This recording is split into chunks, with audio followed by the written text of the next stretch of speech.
I've got this 308 GT4 at my shop. It's been here before, but the owner sent it to me to do a couple things on it. And I wanted to show you what I did with the bumper. So I did what they call a bumper suck, I guess, or retracted the bumper. These cars have crash bumpers from the 70s that American cars mandated that they have the 5-mile-an-hour bumpers that are mounted on pistons. And what I did was wanted to see how much closer.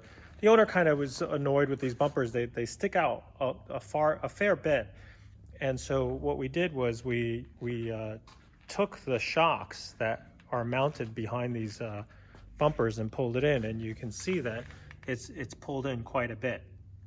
So the way it works is that we drill out the shocks, take the air and the pressure and the hydraulic oil out of the shock, and it actually releases the shock, and you can see the change in height, and it actually pulls the bumper back in. There are these little side plates that I'll put back and mount them, and they look a lot better than originally. The next step is to do the front bumpers. I'm putting headlights, or I'm changing headlights on this 308 GT4. The original ones were these DOT sealed units that are required for United States or US DOT, Department of Transit, and they're just regular standard 5 3/4 inch sealed beams, but they're not very bright, and we wanted to change them over back to European type specs without changing too much. I was able to get these really cool Corello original high beam lights. They take a little insert light in the back, and already put those in on the high beam side. And I ended up deciding to go, because what happens with the DOTs is they have the three-prong, let me show you here. We got a three-prong DOT light. Sealed beam has the 3 prongs on the back. And I thought that the easiest way to do it for flexibility is to get a set of H4 Hellas that fit right in there without any modifications, and trying to find parts, it was just easier. But just to show you why nothing is just plug and play, besides the fact that the surround is plastic and really easy to break when you take this cover off, what I found here, and what I'll do is I'll manually close this light. What happens is on one side it closes pretty well, but what happened here is as it closes on this side, it doesn't close all the way. And I was trying to figure out what it was, and that's all the way in. And what I found is, number one, the light is really close to the bodywork as it closes. And the other problem is, and part of it is because these are handmade cars. I mean, everything is fitted and used, so that it fits perfectly. But also the fact that we're putting in a light that protrudes out just a little bit, isn't curved like the original ones. It's just the design. When they design these headlights, they're not thinking, okay, well, we can make a square one and no one's gonna care. But if you look inside, there's this tiny little bracket. You could just see it right there. And that's hitting against the headlight. So now I have to look, because if you look at that piece, which is right there, it kind of sticks out a little bit. You go to this side, and that same little piece of metal doesn't interfere because it doesn't stick as high. It's just a welded little piece of bracing. So now I got to take the whole light apart and grind or file that piece down so it clears the headlight. So it's never easy. Well, since I have to remove the bumper to get to that bracket, let's talk a little bit about this front bumper. The front bumper on the 308 GT4 sticks out pretty far. I mean, it's the DOT crash bumper, which is designed to take like 5-mile-an-hour impacts. It was something that was required by by the US cars. So what they did was they put these pistons in and created this huge rubber bumper, steel internals to absorb that impact. But a lot of people just can't stand the way it sticks out so far. And what we're going to do is we're going to try to pull it in a little bit. But the only issue here, not the same as the rear, is that with the light, we really don't have as much room as I'd like, because what happens is as you pull the bumper in, it's going to hit up against the bodywork here. So what I want to do, you see there's the shock that I have to remove and pull this bumper off and do like I did with the back, which is to let the air pressure and fluid out so that I can pull the bumper in. But we really only get about a ½ inch before the back of this light. And what I'm hoping to do, we're going to just mess around a little bit with the bracket to see if this kind of tilts down a little bit, and we might make that clearance, but we won't know until we start messing around with it. So let's see what happens.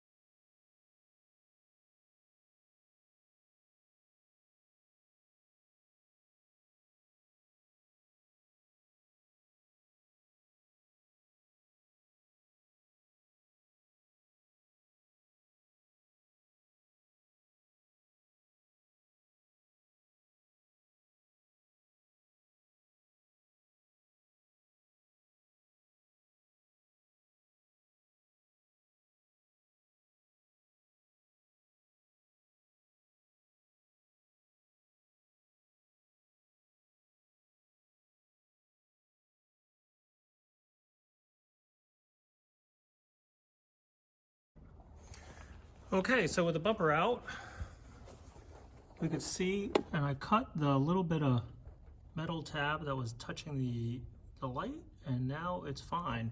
If you look at the other side, the tab doesn't stick out as far, but now they kind of match, because the other side that was hitting was actually sticking out a little further than it should have been. It didn't hit the other light, but now it does. But now each side matches. I put a little bit of paint in there just to keep it from rusting, and we're good to go. So I got the shock out, at least one of them. I got the next one to do. But what I wanted to show you was what took so long was the bracket that the back of the shock, which has this little hole and a bolt that goes through it. What happens is it's way up in there, and you know that these things were put in before all this other stuff went in, like the radiator, the motor, and all that other stuff. So it was pretty tight. It kept, I think if you saw in the time lapse, that I was bouncing back and forth between inside and outside and behind the hood, because what ends up happening is you're trying to get access to that bolt. So what is just simply unbolting unbolting a shock or a bumper strut, it fought me on the way out. But we got it out. Now the next one is to figure out how to get this one out. Same thing, that bolt is kind of hidden in there, so we're just going to try to figure out how to get to it. On to the next one.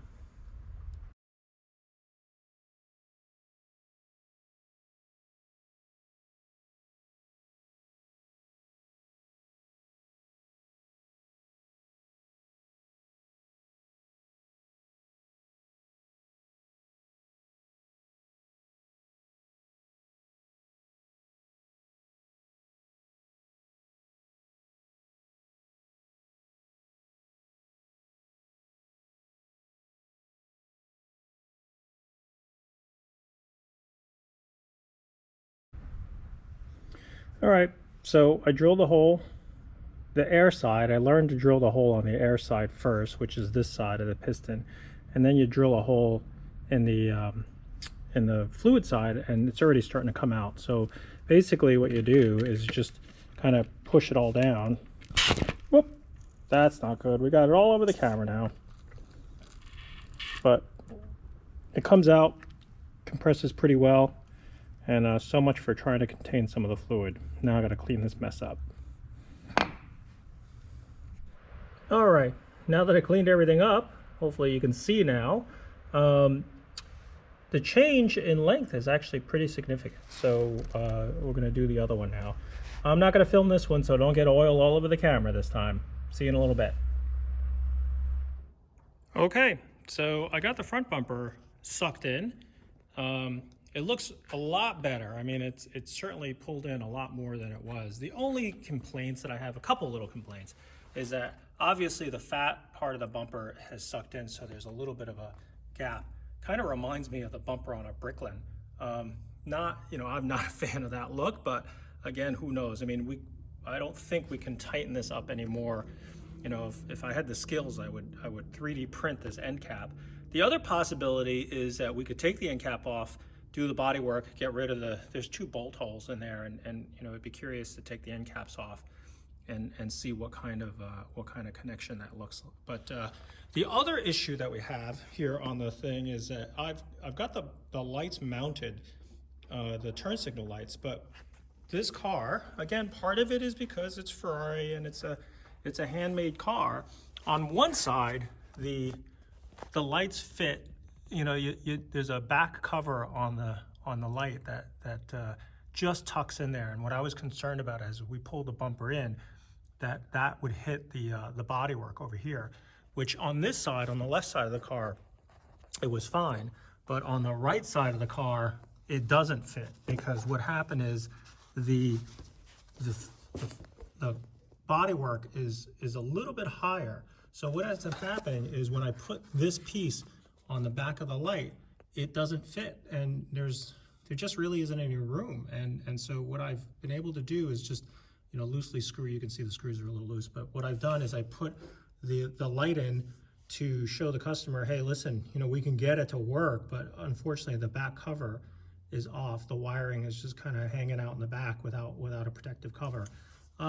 You know, I hate removing stuff like that off the car because it's so original. This car still has it. I mean, it's just a little plastic piece, but you know, it's kind of nice to have it on the car. But you know, we're gonna have to figure something out. I mean, I've tried to think it through and figure out how to do it. You know, I can't change the bracket because I thought about, you know, pushing the lights forward a little bit to clear that, but unfortunately, with so much space that we pulled out, I really don't have a lot of room to pull the light forward if I put a spacer on it. And in actuality, to clear that back piece, the turn signal light would actually be further forward, or as they say, proud of the bumper, and that's not going to look right. So the look of it is fine. I think the bumper looks nice, tucked in and everything. I've also tried to push the bracket up a little higher. I mean, there's maybe about a 1/4 inch space that I might be able to move the bumper, but then I'd have to grind the holes in the bumper. Not a lot of material there to move it up higher. I've thought that through.